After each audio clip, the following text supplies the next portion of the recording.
Demi, you've taken your hand at producing with Mortal Thoughts. When are we going to see Demi Moore direct a film? Wow, where'd that come from?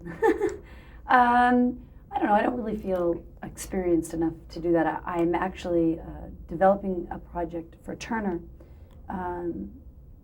which will be 3 segments, 30 minutes long. Which I will probably direct one of those, which will be a nice way to kind of dabble, I guess you could say, and see what I think. But anyway.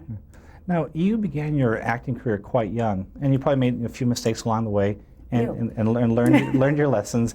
And when you learn your lessons, you become more assertive, and you want to not make those mistakes again. Now, when you become assertive, some people don't take that very well. Some people might call that being bitchy. Mm-hmm. Have you found that to be the case sometimes with yourself, that people take being assertive, being... Mm-hmm. Yeah, sure. That happens. Has that been difficult for you at all? Well, I mean, conflict of any kind is never, pleasant. But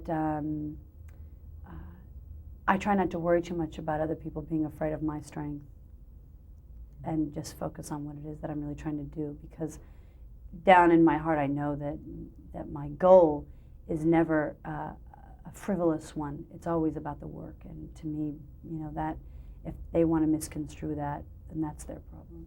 Okay. Well, there's a new article out in Premiere Magazine, and they talk about this film, and they seem to make a big issue about the salaries, how much you made, how much Tom Cruise made, how much Jack Nicholson made. Do you find that type of publicity takes away from the movies? I do. I think it's self-defeating. I think that the media is actually going to turn around and really hurt themselves in the end, because they're having people focus on the wrong elements.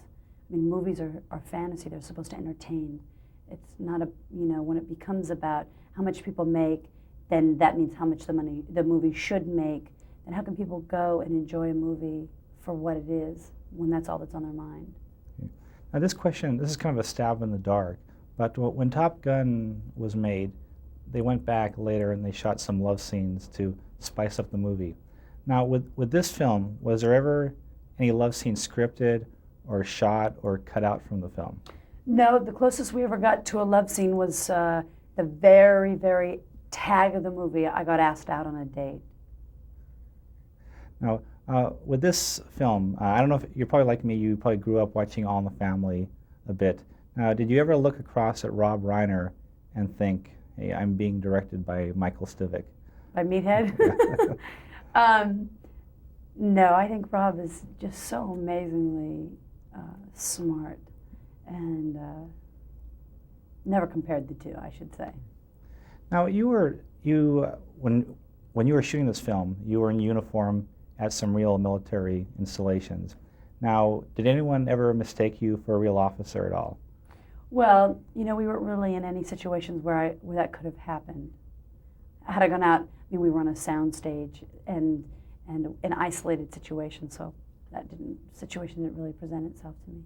Okay. I'm doing a feature on the movies that actors make, that sometimes they're hits, sometimes they're misses. Now, do you usually have a pretty good inkling when you finish a film whether it's going to be a big success or that it might not do as well at the box office? We spoke after a Ghost, and you were doing a film called Nothing But Trouble. Now, you were really up on that film. Were you surprised that it didn't do as well at the box office? The thing about that is that it was risky all around. New director, very odd story, and for me, I embraced the character. That was fun for me, as opposed to really, it was iffy. I love Dan Aykroyd,